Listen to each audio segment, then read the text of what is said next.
Winter is here. Got my overalls, winter overalls on. Going to clean the paddock, and I have 2 pair of gloves because one usually pairs on enough, they get wet. I put a layer under to keep my hands from getting wet. It's still cold when the gloves get wet, but it's not as bad. 2 pair so I can change them out. Walking out to the barn, at least my tracks from last night aren't completely snowed over. But yeah, it's cold. Here we go.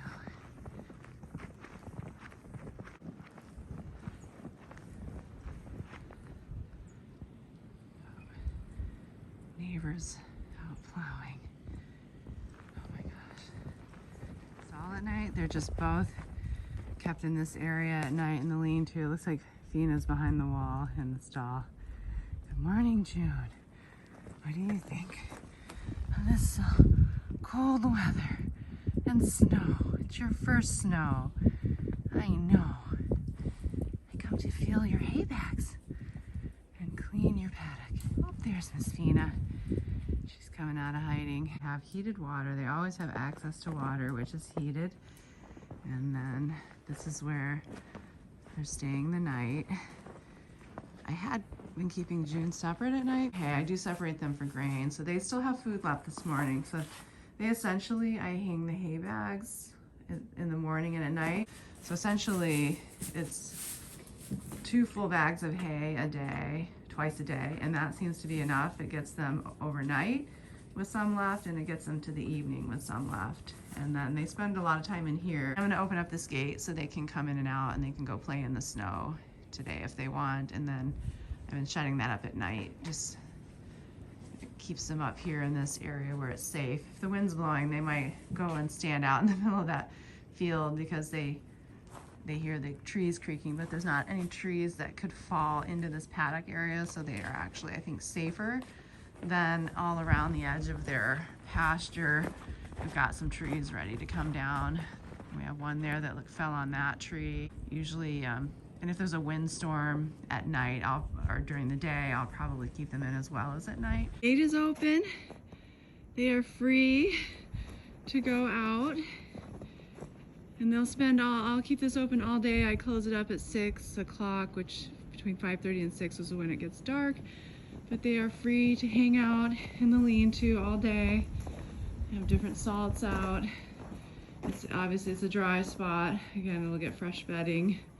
It just gives them a nice place to a dry spot to lie down. And I think it makes it easier actually. The poop doesn't freeze to the ground as much when it's really cold. And then they'll have access in here to hay all day. So I opened up that stall so they can come in and out, both of them, and they both use it. I come in the morning sometimes, and June's laying down in there and Fina beside her.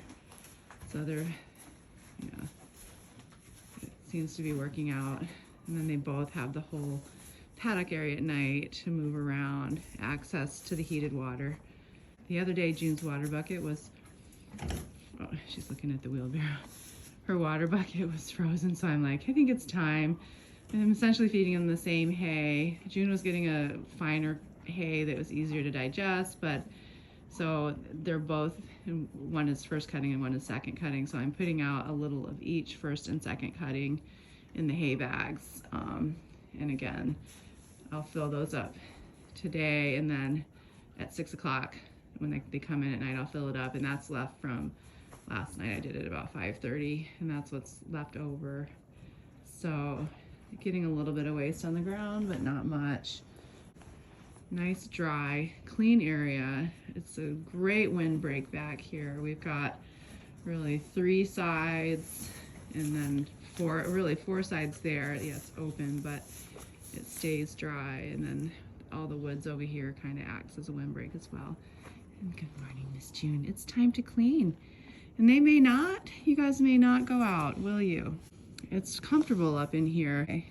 And there's food here.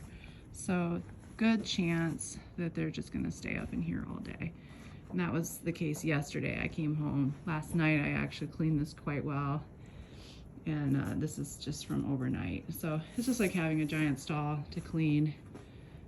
twice a day, because they have access to come in and out as they please. And June's got a nice thick coat and she seems comfortable. I'm not going to do the baby blankets unless she really seems uncomfortable, and I might try to find something for her when the temperature gets really low. But I think at this age it's best to let nature nature give her the coat that she needs. And nature provides a really good coat for horses. They have an undercoat, and then they have this outer coat, and the hair fluffs up and they actually get a layer of air that's in there that helps pocket them and keep them warm. And believe it or not, when snow sits on top of that, that also adds another layer of insulation to keep them warm. And I like blankets on Fina, but I work her in the winter, and the only reason I put a blanket on her is that I like to have a clean horse, and they tend to get really dirty when it melts a little and there's mud, and I hate brushing all of that off. So the blanket, it's thick enough to keep her warm, and it keeps her clean, so when I go to ride, I don't have to spend an hour grooming mud off in the winter. Come on, little June, let's go hang this up over here. I need to clean this off.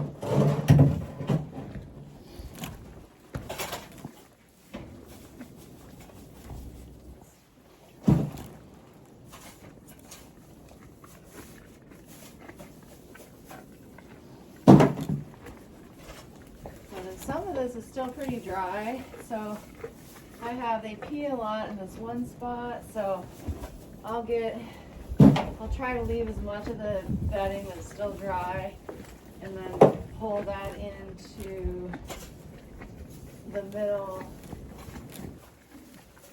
where they pee, where it's going to get soaked, and it's just saves on the amount of bedding used. All of our bedding we compost. It turns into a beautiful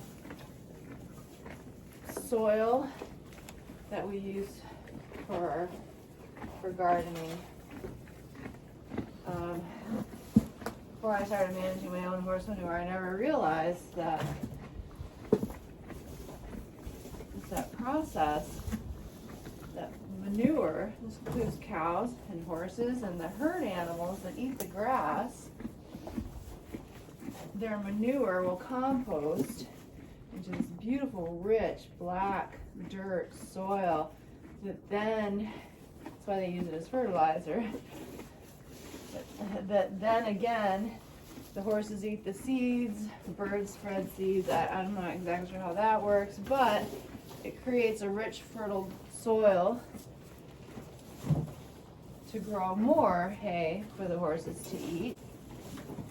And worms are what turns that soil. They go through and process it. And when the worms eat it, what comes out the other side is what we call dirt. So that's why worms are important in this cycle. It's really amazing if you think about it. Like all these climate change activists that want to get rid of the herd animals, like big grazing animals, the cows, don't realize that that's where they're so important. We need their manure on large scale because they're a big part of regenerating our earth, our fertile soil that feeds them, and then they're food for another animal. They're food for us, the cows. I know some of us don't like that, but that's our reality. That's the way nature is set up. Generally, in order to live, something must die. And that is how nature works. No one's stopping to think about, the world runs on manure, on poop, on shit. The shit creates the fertile soil that, again, the grasses grow in, that feed the horses. So it's an important part of our Earth's maintenance, the natural order of things. We don't want to get rid of our herds of cattle. We need them to fertilize the world, to create that soil that you want to grow your plant-based foods in. You still got to have the manure that fertilizes the earth to grow plants. So even if you don't eat cattle, you don't eat cows, you don't eat meat, just, I wish more of these activists understood you don't have to eat the animals, but we need the large herds. We need them to create soil to grow your plant-based food. So whether you're a meat eater or not, we need these animals. We have some erosion on the side of our hill. That's so the manure that turns into the beautiful black soil will compact down, and it fills in that ravine and the erosion goes away. So another important use, we produce more than we can use in our garden, but it's helping reinforce the side of the hill from further erosion. And we're lucky to have a ravine to put the manure. Some people don't have a place for it, but if more people knew how good this stuff was. But so we put it over the ravine where it's starting to wash out, and it fills it in, it compacts. Eventually it becomes hard ground. And we have trees growing along the edge that have been dying because of the erosion. So it creates a base for those trees to grow in. So we need our horses, we need our cows, we need wild horses on the prairie, we need the antelope and the deer. They're very integral, the most important parts of our world. So, Green New Deal people, we need large herds of cattle. The benefits that they produce for the world and all of the inhabitants on it, human and animal alike, way more valuable than the little bit of carbon that they put into the atmosphere. What we need are more trees, because those trees will take that carbon and they recycle it for us, and they turn it into oxygen. Activists just want to scream about what they think is a problem because we're told to do so. They have no real idea of how the natural world works. Clueless.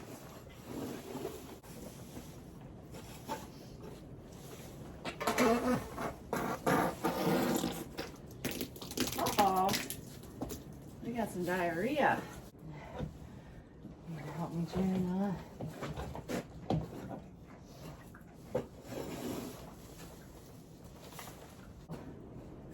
Some of this into the middle. Here. Oh my goodness. A rock. Put that on a rock. I'm not completely stripping it because some of the stuff is dry. I like to put it on the bottom where they feed the most, so then it really gets, every bit of it gets used. So put it in the pea area.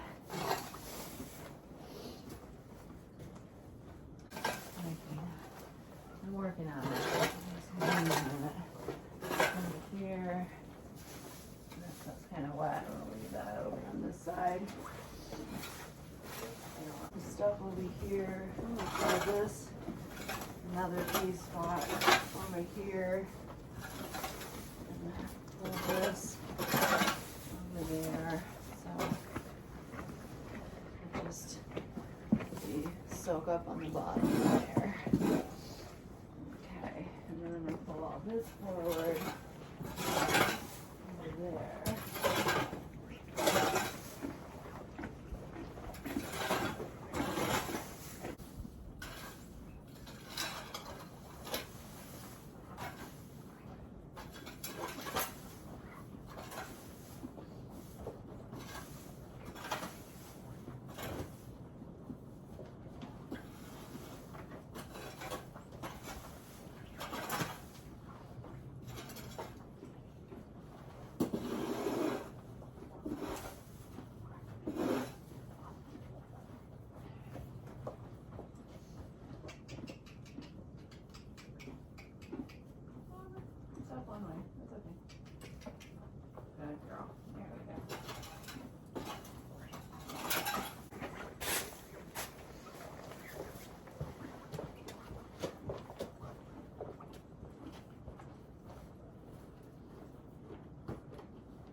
mix in this area, this little stall area.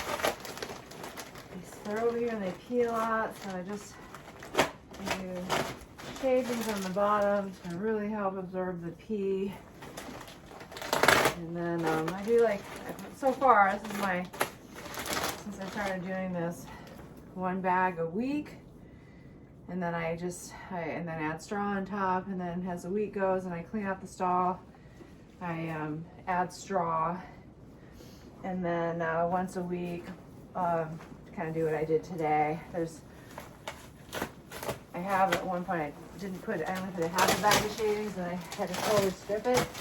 I didn't have any dry left, but I found that 1 bag really is good. This is Saturday, from Saturday to Saturday. It still stays pretty dry. And then kind of strip out all the bad, add more, add straw. Pick it all, it's getting picked twice a day. Don't eat that. Pick twice a day, and then add straw as needed during the week. That's not food, Munchkin. That's bedding. It's wood chips. You don't need to be eating that. Oh my gosh. Yeah, here, watch out. Now, this is for you. This is your bed. Watch out.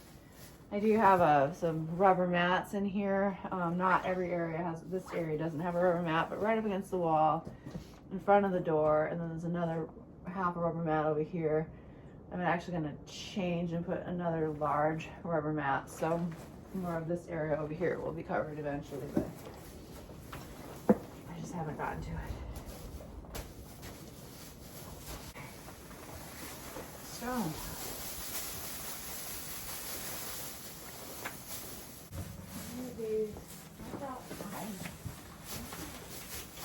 what is there not to eat? You know, you guys. Oh my god. Alright, here we go.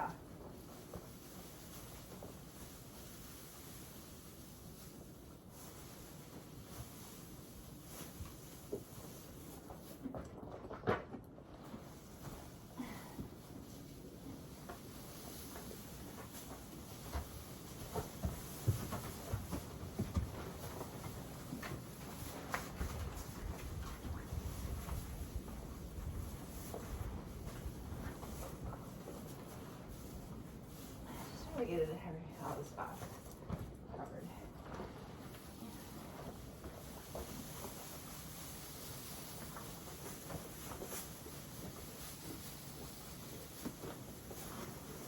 I want one more.